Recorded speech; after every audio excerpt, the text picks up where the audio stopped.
Hello interwebs, 'tis I, Sebastian, and this is F3G2, coming at you live from the back of the Famous Faces and Funnies Get Your Fun On Dork Extravaganza Palooza place. With added special effects. Whoa, giant goblin in your face! That's because I thought we needed new special effects, because apparently occasionally we are watched on a 50-inch HD flat screen. And just staring at me in 50 inches, it's horrifying. It's horrifying. And several inches too short. Dun dun dun. Really? Centimeters. Never mind. I always use the wrong side of the ruler. I'm huge! Metric. In Europe, I'm huge.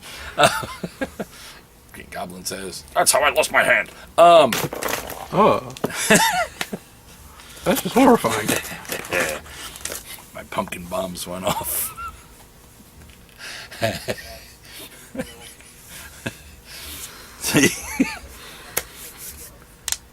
It's been a long day. Just go.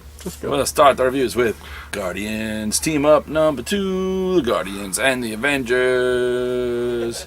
In space, kicking everybody's ass, saving the day. Nebula got the movie-style makeover. She looks very movie. It's good. It's so much fun. Also, it's fun.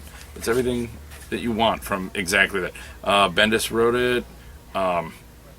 You had Stefan Rue and Jay Leestein on art. So, hey, it's an artist we know. Hey, Jay. Good job. Good work, son. Good work. Brett Smith did the colors. Very pretty. Very pretty. You're colorblind. How could you judge the colors? Don't you tell me what I can't do. The colors I saw were pretty. I don't know what they were. They're beautiful. Don't you talk to me. So, that's fun. Speaking of fun. Oh, Lord. Howard the Duck. Who writes this? Because I need to sing his praises properly. Chip Zdarsky has the name Chip Zdarsky. I like him already. Yep. It's not quite the brilliance of old school Howard, where they mentioned it. That was in the first, in the little first page blurb. It says Howard is a duck, as you no doubt piece together from the title of the book and the cover image. But he's not just a duck. He's a duck who talks and displays a remarkable amount of common sense in a world gone mad. Now, that's great, because that is like the essence of Howard. Howard is this ridiculous-looking thing that is more level-headed than everybody around him, and that's what makes him seem nuts. And in this, he's very much a dick. In multiple senses of the word. In his attitude and in the fact that he's a private eye. I would never have thought to say this, but the Howard the Duck She-Hulk banter is a thing of joy. They're like, kind of, let's not say enemies, but they're adversarial. That's a good word. For your essay, please. Comics never teach you anything. Bullshit!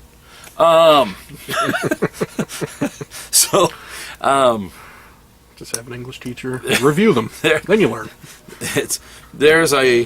You ever seen a comic book with a workout montage? There's a comic book with a workout montage, complete with workout montage song, apparently courtesy of Training Montage by the Motivators, 1987.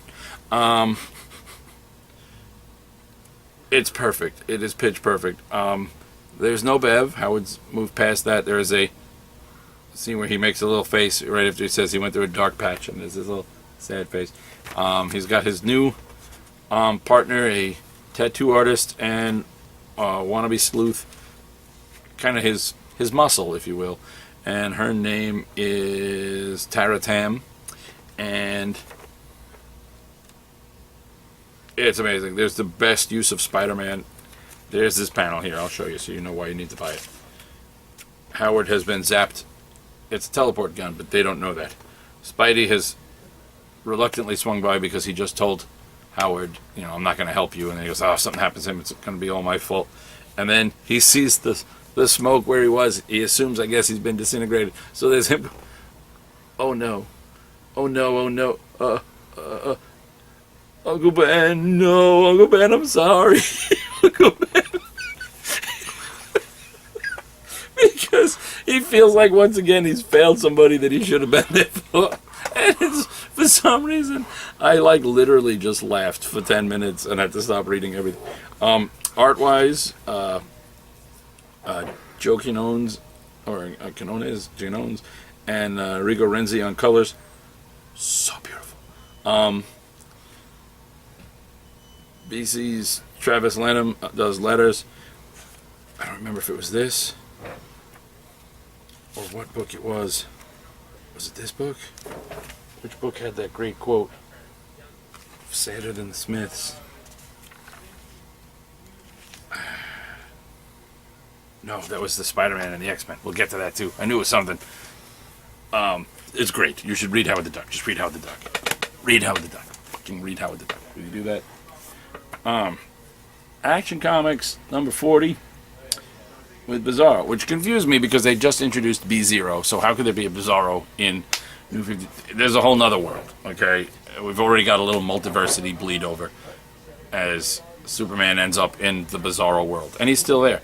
The only sane one there is Metallo, because he's got this like computer in his brain that actually makes him think, not like a Bizarro. And it was brilliant and beautiful. I have a soft spot for Bizarro. I have a soft spot for Greg Pak, though I haven't really been liking the action book, but this was good, and it's going to be a handful of issues.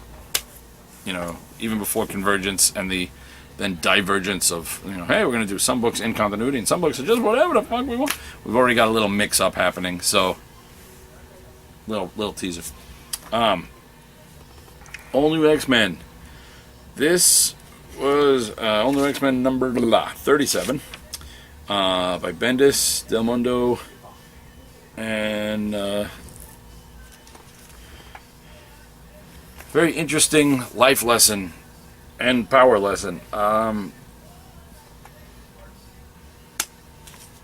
White Queen trains baby Jean Grey. They meet the Blob. It ain't pretty. I'm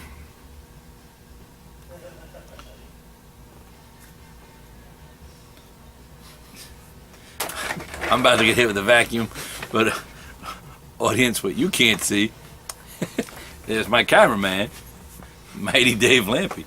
He's kind of leaning back like this in the chair, and here's a Blob dropping money with his hands up. And the Blob wishes he could grow Dave's manly beard. He does. But other than that, they could be brothers.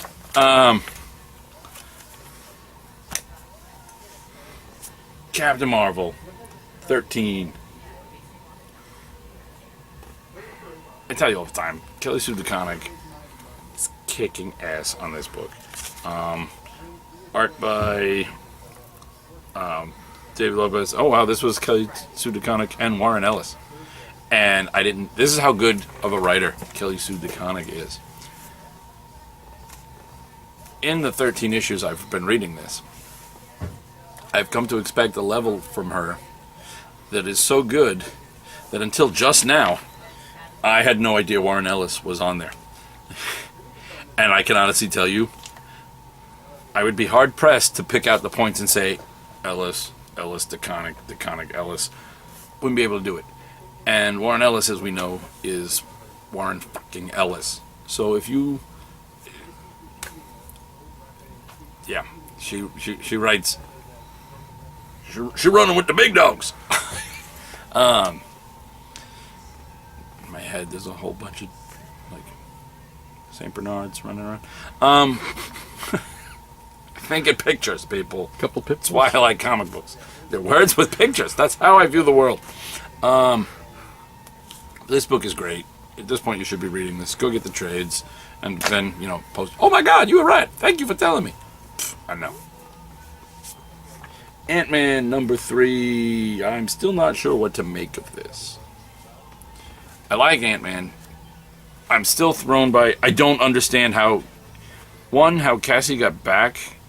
Ant-Man's daughter is back. But also, this version of Ant-Man's daughter never seems to have been Stature. No one mentions the fact that, oh, she was dead. It seems like something that a couple that's always fighting over would get, his ex is always getting in his face, you're not, all your things, your craziness that you bring into her life are not helping. You'd think that if you're going to go there, that you may as well cross the line and go, you got her fucking killed, for Christ's sake. But nobody mentions it, and it frustrates me to no end.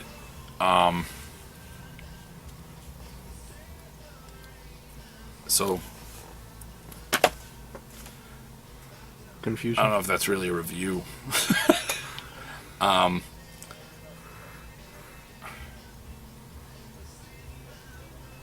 Moving on. That's what you're going to get. Silver Surfer, number 10. This book is so good. Silver Surfer vs. Galacticus in the most bizarre I am Spartacus, let me be your herald scene ever. Surfer uses the L word.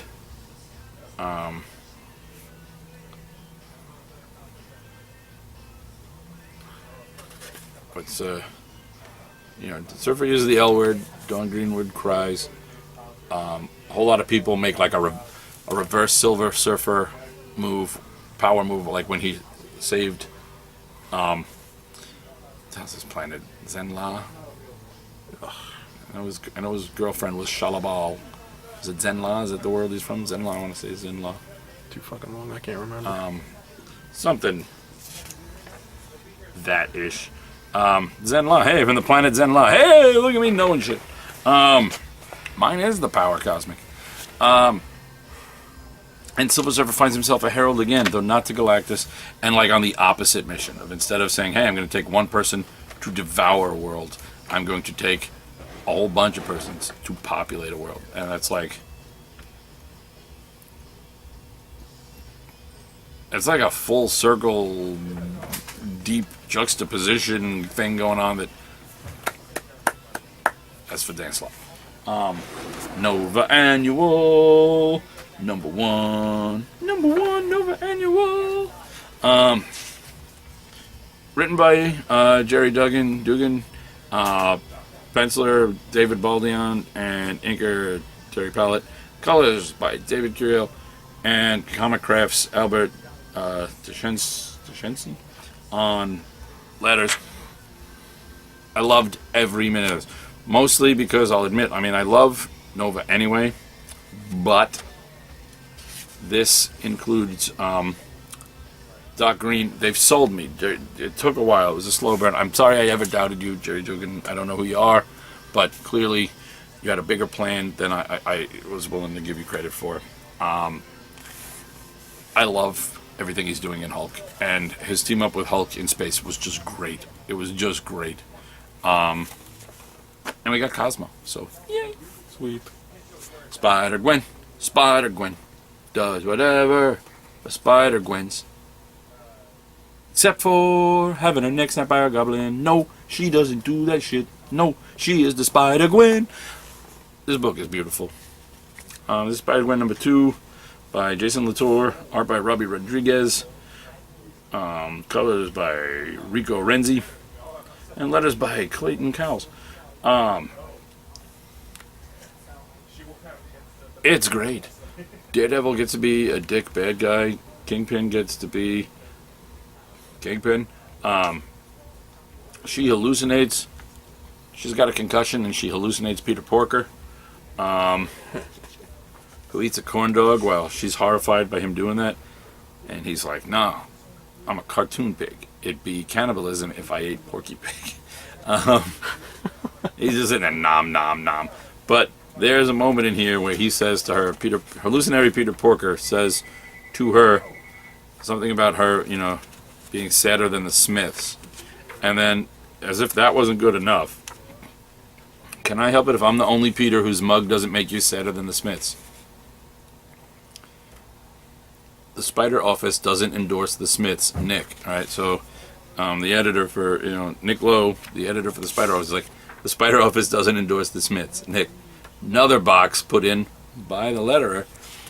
The letterer does, Clayton. So Clayton Cowles, I salute you, you charming man. Spider-Man and the X-Men, #4. This is I love this book. It is so much fun. I don't know why all the X-Men kind of hate Spidey. But I'm good with it. They fight Swarm. Hellion's a douche. Somebody's still spying on them. Peter's actually gaining the trust. The only thing that did throw me is there's a Deathbird shows up from the Brood Symbiote Imperium. So there's Broods and Deathbird covered in symbiotes, and even one of the Bamfs is now symbioted. But we just saw the symbiote homeworld over in Guardians, and other than Venom, they're all peaceful and kind of enlightened. So I don't understand why there's more angry ones, but I'm okay with it because there's Brood covered in symbiotes. Even the Phalanx just shit themselves. Star Wars #3 by Jason Aaron and what's Cassidy's first name? I never remember. It's John Cassidy. And colors by Laura Martin. All right, can I just say how beautiful that is? You can tell from looking. Even my ex-wife, who didn't know shit about comics, recognized Laura back under her, her maiden name. But one day she was reading. My ex had read all of my. And I've shared this story with Laura Martin a couple times. Once on Facebook and once at MegaCon. But my ex knew shit all about comics. Couldn't name Stan Lee at the time. She couldn't tell Stan Lee from freaking. What would be like the opposite of Stan Lee? She couldn't tell like a Shatner. Yeah, I was gonna go in a comic book term. I was gonna be like, she couldn't tell Stan Lee from Alan Moore. All right, she couldn't tell by looking at art styles. She couldn't tell Arthur Adams from. Let's go with someone with a really from like Bill Sienkiewicz. All right. She read all of my authorities because I loved the Authority at the time. She picks up an issue of Planetary and looks at the cover and goes. So starts reading, gets up to like the second page and goes, "Is this Lord Dupuy on the art?" And I'm like, "What?" And she goes, flips at the cover and goes, "Yeah, it is." And I'm like, "You know a colorist?" And she's like, "Oh yeah, she colored all your Authority books. Her colors are beautiful." And I was like, who reads a comic and the first thing they memorize is a colorist and can recognize a colorist's style? Maybe this is also foreign to me because I'm colorblind, so I can't necessarily tell a colorist's style because I can't necessarily tell the colors. But that long-winded and unnecessary anecdote aside, this book is beautiful, and it's the characters, everything is perfect. Jason Aaron writes them so they sound like the characters. John Cassidy draws them so they look like the actors, and Laura Martin colors it so it all looks real. It's like watching a movie that you have to turn pages to. It's just beautiful. Superior Iron Man #6. This is my favorite Iron Man book since Armor Wars. And I had a poster for Armor Wars hanging on my wall that I wish I still had so I could get John Layton to sign it at like one of the MegaCons I always see him at, and then I'd be the happiest guy in the world. Also, Teen Abomination continues to be like my favorite new character. Pepper Potts going toe-to-toe with Tony on like a business venture, on like the business platform. She's not fighting him like, hero versus villain, hero versus hero. She fights him on the play, because you can beat Iron Man, but you can't beat Tony. At least that's how Tony thinks. And Pepper, he doesn't even see her coming, and that's a beautiful thing. Who is Thor? You don't find out in this issue. They're just asking. But I continue to like the new Thor more than I should. We get an appearance by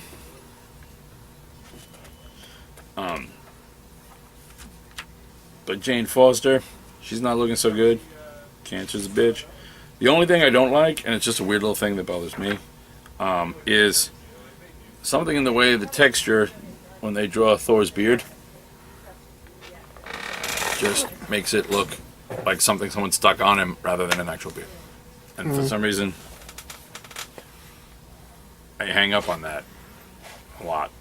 Or now I guess he's Odin's son because she's Thor.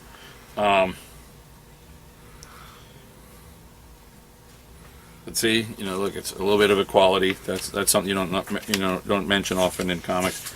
Look at that. Thor's the female Thor. Her armor is rather practical, right? It covers up. Okay, you know what I'm saying? She's not all exposed and whatever. She's got bare arms, but the rest of her is nice and armored. Odin's son now. Thor's just wearing a cape and going shirtless. He's all just like, screw it. So we've got Thor doing like a full power girl. Odin's son doing like a full power girl. And look, she doesn't even have both arms bare. She's pretty well covered up. So nice little reversal that evens the odds a bit. Wolverines is stalling out on me. I like the concept. The execution is slow, and this every issue right now being what's his face taking them all for a little one-on-one time. Fang just taking them all out for some one-on-one. This issue is Sabretooth's turn.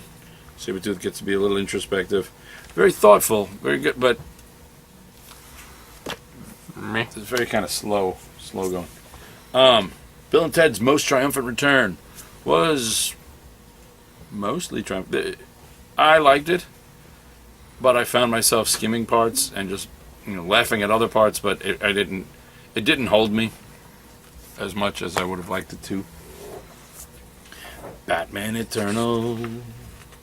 Batman. Oh, they can't get to save Commissioner Gordon in time. He's locked in prison, and there's a riot, and Penguin's out to get him.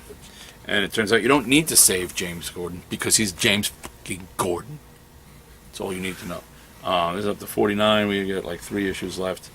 And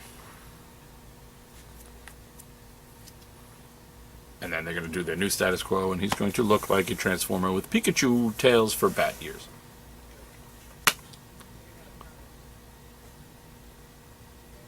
It's going to be Snot Snyder. It's going to be Scott Snyder and Greg Capullo. So I'm going to give it a go. But I'm going to have a harder time than I've had with it. Well, I haven't had a hard time with anything else they've done. And I'm sure I'm going to read it. I'm going to be like, this is amazing. But I'm going to go on record saying I'm going in dragging my feet. So when I get there and go, this is amazing, you guys can all call me a hypocrite and say, you were such a downer about it. Time. Futures and number 45. Is a book. Yeah, it's a book. It's not bad. The art is beautiful. I think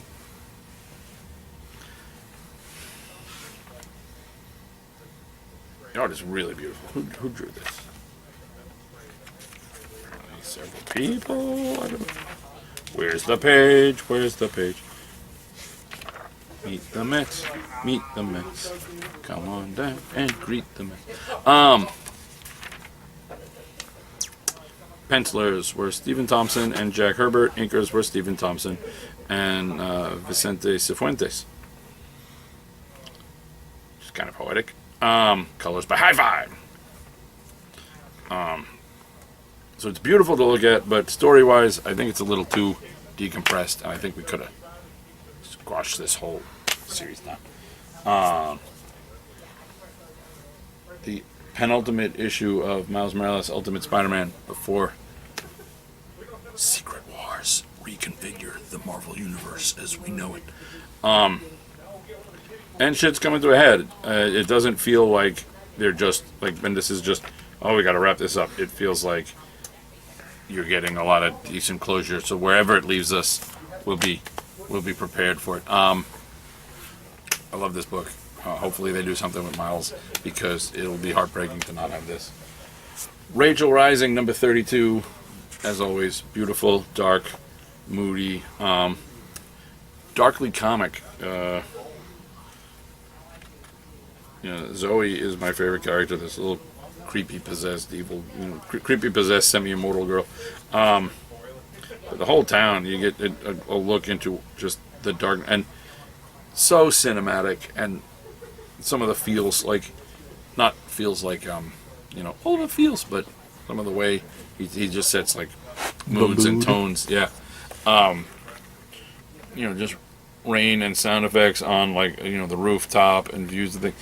You can hear it, you can feel it, you can smell the rain. It's just Terrymo's a genius. Amazing Spider-Man Parallel at Parker Industries. Dun dun dun dun dun dun. Peter's mostly back in the swing of things. Black Cat is full on bad and has to remind herself to do it. We get an appearance by obscure villain the Iguana, and there's going to be some problems with Alchemax and Peter and making a business bid. It's good. It's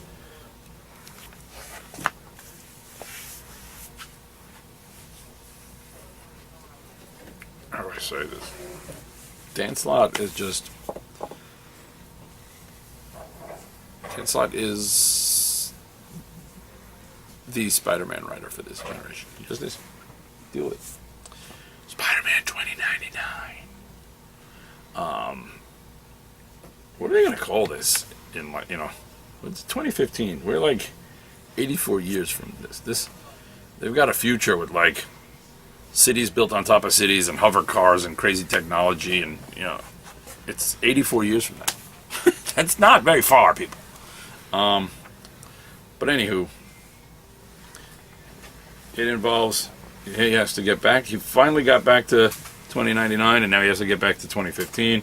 And he is taking on the Maestro version of the Hulk. And the Maestro version of the Hulk, it's not just the strongest there is. He's a smarter, craftier son of a bitch. But it's Peter David writing two of Peter David's best creations. Therefore, it's beautiful. Suicide Squad number 8. At this point, Suicide Squad, the book, has taken on kind of a filler feel. It just feels like they're filling in, they're keeping the name Suicide Squad going because, hey, well, we decided to do a movie, but we're about to redo the DC universe. Let's just do something to keep it going. And they're messing with my boy Floyd. They're messing with Deadshot, and don't mess with Deadshot. Don't you do that. There's a great scene of everybody stressed out, angry, and depressed, and then, it shows each of them, how they're dealing in their different rooms or their different offices or their different whatever, and then it just shows in his cell, Digger, the Captain Boomerang, is just lying there like, he's okay. Everybody else is miserable. He's fine. Hexed gets dark, and I love this book. Just read this book. But it takes a turn for the seriously dark, and our hero goes well off the dark side. She loses someone she loves, and she's not playing anymore. And you find out just how badass and powerful, and badass powerful, she is. So, read this.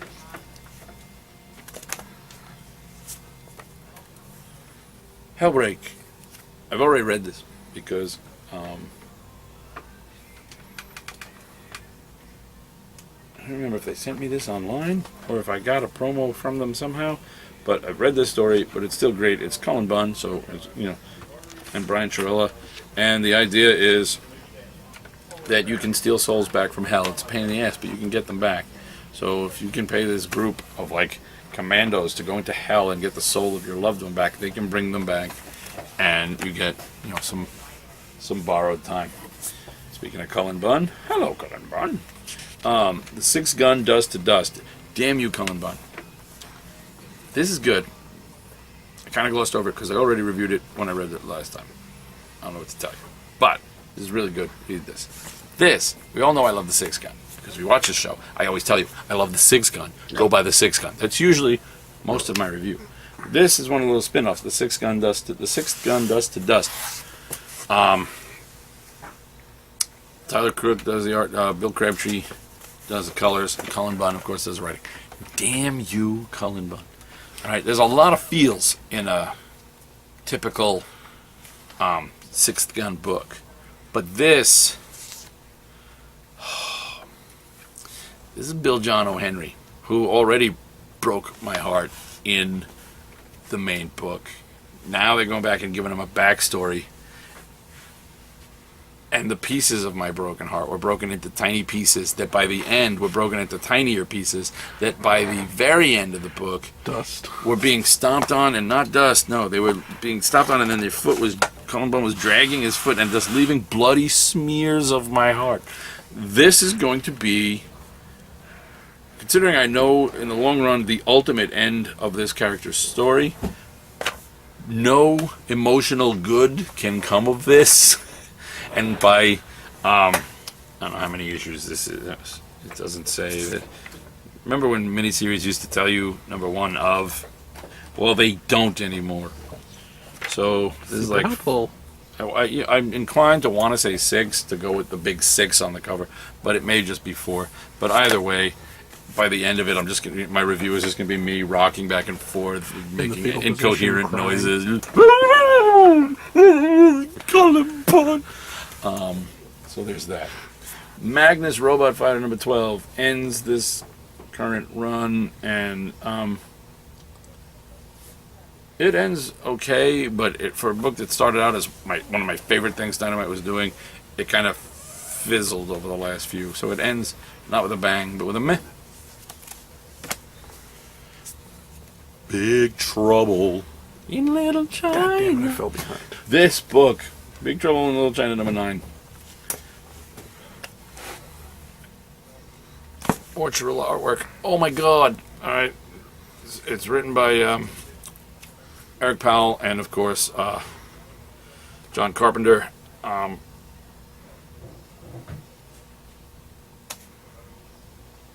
Oh, really, the story is John Carpenter and Eric Powell. The writer is Eric Powell. He's doing all the...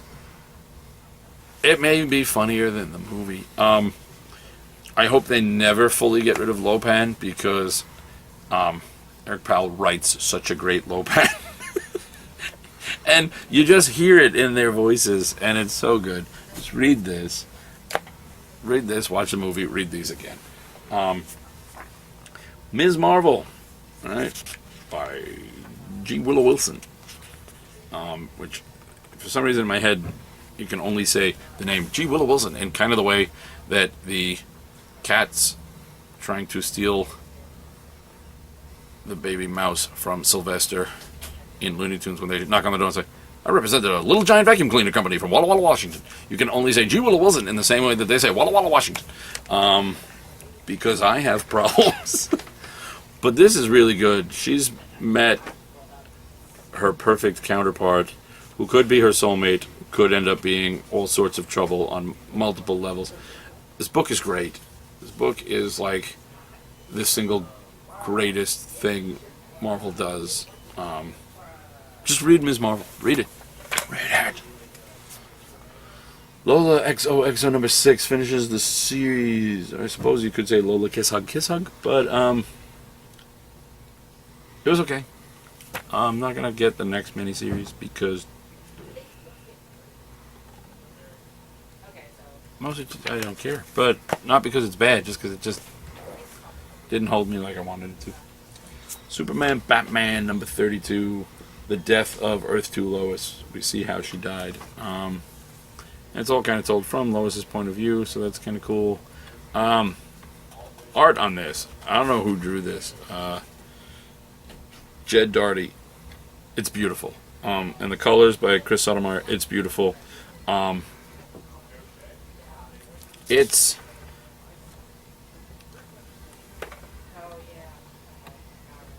I want to try and come up with some kind of analogy, but I'm not going to. It's sort of like Arthur Adams and Chris Sprouse meet Cliff Chang. It's great. It's just a beautiful style. It really, really is. Flash Gordon, number 2, the King Dynamite. Picks up, this series follows the Flash Gordon that I really, really loved. Follows the series from that one, but it's not as good, but it's still good. It's just the series right before this was the bar setter. And this comes damn close to the bar, but it's hard to follow that up. And finally, Justice League United, number 10. You got the Legion, you got a nice conclusion. Everything draws, as books go, drawing to a conclusion right before Convergence. Everything's wrapped up here in a perfect way. This team could still exist post-Convergence and pick up where it left off. But if it doesn't, you're at a perfect point where you're not like, oh, it's not like after Flashpoint when shit was just like, oh, they were building towards this and nothing came, and then Flash fucked up everything. Who knows? Maybe they'll pick that stuff up afterwards. And really, the person who fucked up everything was Reverse Flash, who fucked up so good that he doesn't even exist in the new. There is a Reverse Flash, but it's not him. Not him. Yeah. So he wiped himself right out. Good call. That was beautiful. All right. One-handed Green Goblin says nothing. He's a toy. There's no button to make. I don't know what you want.